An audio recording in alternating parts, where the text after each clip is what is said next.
Assalamualaikum warahmatullahi wabarakatuh. Selamat siang Sobat Saka. Jumpa lagi dengan saya Raihan Firdaus di podcast Wibana Widya Bakti Nagara Jayalah Semana Saka. Nah teman-teman, hari ini kita kedatangan tamu yang sangat istimewa sekali, yaitu Bapak Dr. Andes Didik Sumardianto MPD, Pengawas SMA Cabang Dinas Pendidikan Wilayah 3 Provinsi Jawa Tengah. Selamat siang Pak Didik, selamat datang di podcast kami Pak. Assalamualaikum warahmatullahi wabarakatuh. Waalaikumsalam warahmatullahi wabarakatuh. Sebelumnya Pak, mohon izin, kami ingin sedikit bertanya-tanya kepada Bapak, apakah diperbolehkan? Oke, silahkan. Oke Pak. Nah kalau boleh tahu nih Pak, tujuan Bapak mengadakan pengawasan dan kunjungan di sekolah kami ini apa Pak? Oke, jadi kami hari ini datang ke SMA Negeri 1 Kayen, itu mendapat surat perintah tugas dari Kepala Cabang Dinas Pendidikan Wilayah 3, yaitu untuk melaksanakan penilaian kinerja kepala sekolah. Nah, yaitu Bapak Wiyarso, Dr. Wiyarso, SPD MPD, yang kebetulan pada tahun ini Pak Wiyarso itu genap 12 tahun sehingga dinilai secara periodik 4 tahunan. Oh, seperti itu Pak. Iya. Nah, kalau boleh tahu nih Pak, kita sedikit flashback ya Pak. Iya. Sebelum Bapak menjadi pengawas SMA, Bapak pernah bertugas di mana saja ya Pak? Oke, jadi panjang sekali ya. Saya lulus dari IKIP Semarang yang sekarang namanya UNES, Universitas Negeri Semarang, itu pada tahun 1990. Nah, mulai tahun 1989 saya itu mulai mengajar di SMA Muhammadiyah 1 Semarang. Ya.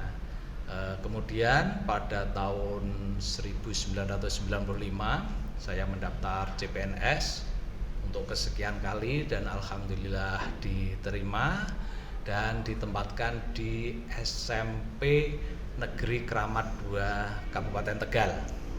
Nah, setelah itu saya jalani selama 3 tahun. Pada tahun 1998 saya diberi kesempatan untuk mutasi di Pati, yaitu di SMA Negeri 1 Pati, dan saya mengajar di SMA Negeri 1 Pati, mata pelajarannya matematika.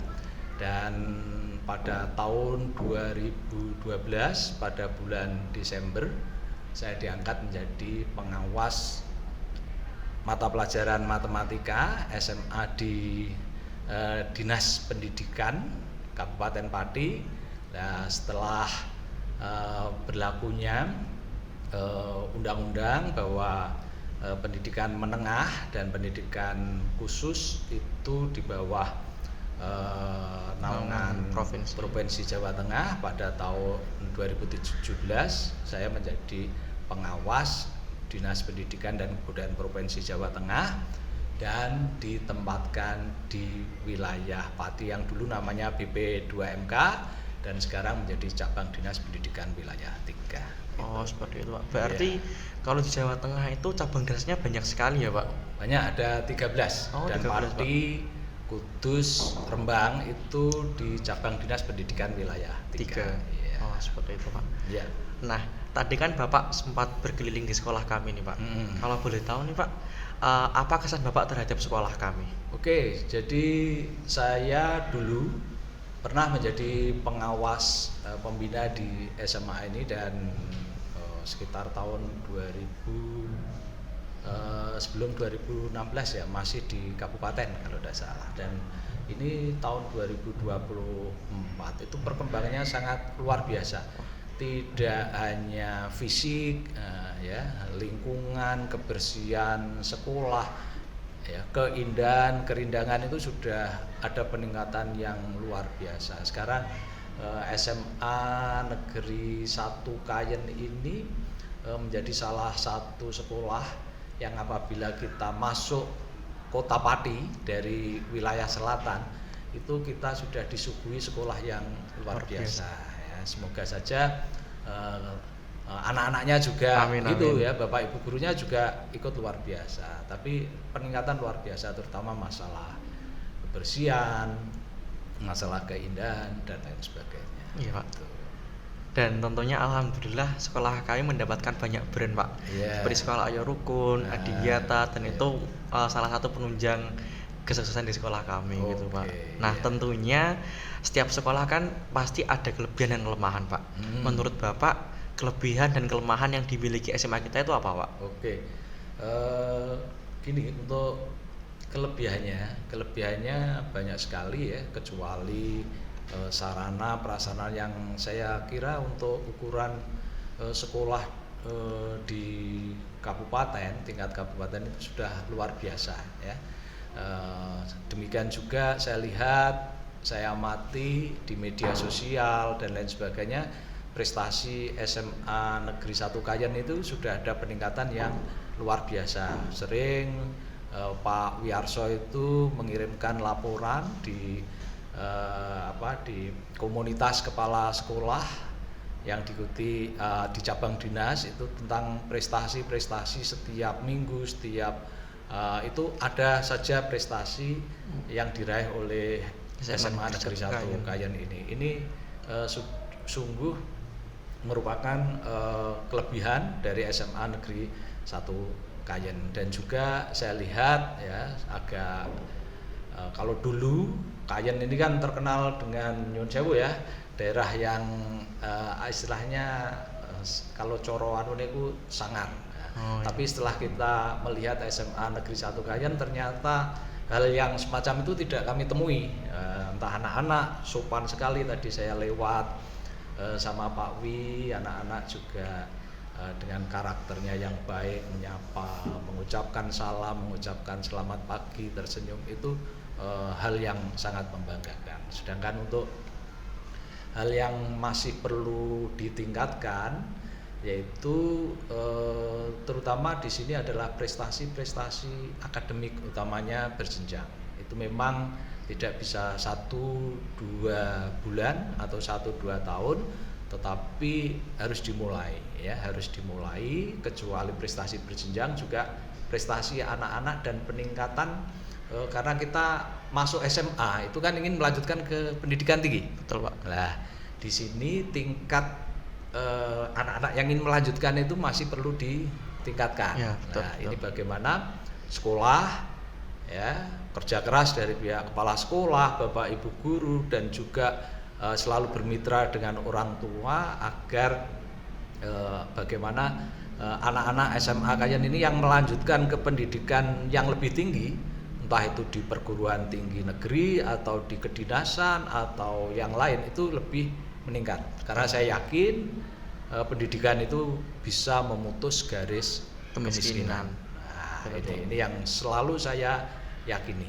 Nah, ini tantangan, bukan kelemahan tapi tantangan dari SMA Negeri 1 Kayen, bagaimana untuk meningkatkan itu. Dan kalau saya lihat yang perlu ditingkatkan lagi, jadi untuk pembelajaran dan lain sebagainya harus bermakna dan istilahnya meningkatkan bagaimana melihat situasi di Kayen ini, di mana daerah Kayen sebelah selatannya bergunung-gunung, banyak sawahnya, dan itu diharapkan pembelajarannya juga berorientasi kepada lingkungan itu. Ya, itu ya. Oke. Kalau kita bicara persoalan potensi nih Pak, menurut Bapak potensi apa sih Pak yang dimiliki di SMA Negeri 1 Kayen supaya dapat dioptimalkan untuk masa depan? Oke, jadi kalau saya melihat ya, ini harus perlu di sekolah melakukan riset dulu ya, melakukan riset tentang potensi anak-anaknya. Nah, kalau memang di sini itu lebih besar pada minat dan potensi di budaya olahraga, itu ditingkatkan. Tetapi jangan lupa potensi akademiknya juga beriring meningkat ya, supaya ada keseimbangan ya. Jadi lebih di sini masyarakat biasanya kan gini kan suka masalah budaya, masalah olahraga ya, itu ditingkatkan. Karena sekarang itu setiap anak pasti punya bakat, punya prestasi, dan itu kalau bisa ditingkatkan maka kedepannya bisa luar biasa semua. Siapa? Ya itu. Nah, kalau kita bicara persoalan peluang nih Pak, sekolah kami kan sekolah pinggiran Pak, banyak orang bicara seperti itu. Nah, kalau menurut Bapak, kita punya peluang besar nggak sih Pak untuk bersaing dengan sekolah-sekolah yang ada di kota? Oke, Mas Raihan ya, Iya Pak. itu harus, dan semua saja itu harus mulai meninggalkan dikotomi sekolah pinggiran dan sekolah tidak pinggiran. Karena kalau kita selalu berpikir kita berada di sekolah pinggiran, maka mindset kita itu kita selalu berada di pinggir. Betul. Nah, itu harus kita hilangkan. Ya. Nah, memang kita takdirnya sekolahnya di sini ya, tetapi ini tidak dianggap sekolah pinggiran. Ya, ini. Dan semuanya kalau kita melihat di mana saja, belum tentu sekolah yang tidak di pusat kota itu tidak punya prestasi. Banyak sekali sekolah-sekolah yang tidak berada di pusat kota itu punya prestasi. Kalau jenengan lihat di Kabupaten Magelang itu ada salah satu sekolah swasta, apa dia di pusat kota? Kan tidak. Iya betul. Di posisinya kan dia. Tapi kenapa bisa berprestasi? Nah, ini kita hilangkan dulu mindset pinggiran dan sekolah tidak pinggiran. Nah, setelah mindset itu hilang, berarti kita tinggal mampu bagaimana meningkatkan potensi-potensi apa sih yang ada di sini, kita tingkatkan potensi itu sehingga kita juga nanti bisa bersaing terhadap sekolah yang lebih dahulu maju. Nah, gitu ya. Jadi tidak pinggiran, tidak, tapi sekolah yang lebih dahulu maju kita mampu meraih ke sana. Dan itu sangat mungkin bisa. Ya, sangat bisa. Yang penting yakin Siapa? Dengan usaha yang keras tentu saja dari semua pihak. Tidak hanya guru, kepala sekolah, tetapi juga siswa, orang tua, masyarakat, semuanya mendukung. Insya Allah nanti akan bisa tercapai. Amin. Nah Pak, terus kira-kira kontribusi Bapak Pengawas dan cabang dinas 3 untuk sekolah kami itu apa Pak?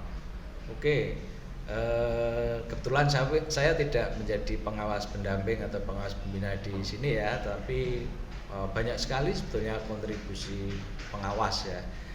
Istilahnya satu di dalam siklus kepengawasan itu salah satunya pengawas mendampingi sekolah untuk merencanakan ya, membuat rencana program-program sekolah yang berbasis data. Berbasis data itu kecuali data yang didapatkan dari rapor pendidikan yang kelas 11 itu sudah menjalani yang namanya dulu AN Asesmen Nasional kan, atau ANBK dulu, itu juga berdasarkan hasil refleksi.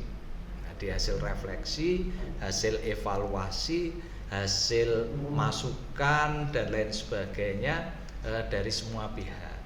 Itu lah, setelah sekolah berhasil merencanakan program-programnya, saya yakin sekolah kan bisa melaksanakan program itu. Nah, pengawas fungsinya dan cabang dinas adalah bagaimana supaya di dalam pelaksanaan program itu bisa berhasil. Nah, ini fungsi pengawas mendampingi kepala sekolah dan sekolah bagaimana melaksanakan program yang sudah direncanakan tersebut. Dan yang ketiga, tentu saja setelah melaksanakan program itu ada yang namanya evaluasi, ada refleksi, apakah program yang sudah direncanakan dan dilaksanakan ini berhasil atau masih perlu ditingkatkan dan lain sebagainya. Lah, disitulah pengawas berperan sekali.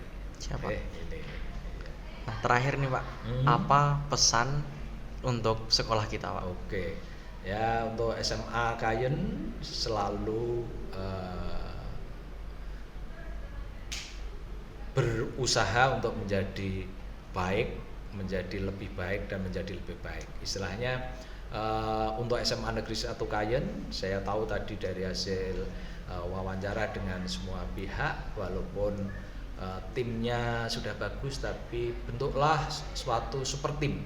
Ya, jangan Superman, karena Superman berat. Bentuk super tim. Ya, karena dengan super tim nanti akan bisa mencapai impian yang termuat di dalam visi SMA Negeri 1 Kayen itu. Nah, itu jadi semuanya harus mau bekerja sama di dalam super tim tadi, sehingga apa yang menjadi cita-cita bersama SMA Negeri 1 Kayen nanti akan bisa tercapai. Siap, terima kasih Pak. Iya. Jadi teman-teman semua, menjadi sekolah yang berprestasi tidaklah mudah.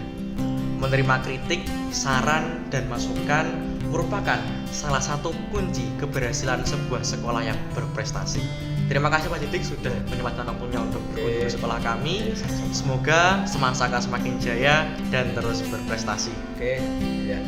Untuk Sobat Saka semuanya, mari terus kita jaga nama baik sekolah kita demi kejayaan Semansaka. Saya dan kru yang bertugas pamit undur diri. Terima kasih. Wassalamualaikum warahmatullahi wabarakatuh. Waalaikumsalam.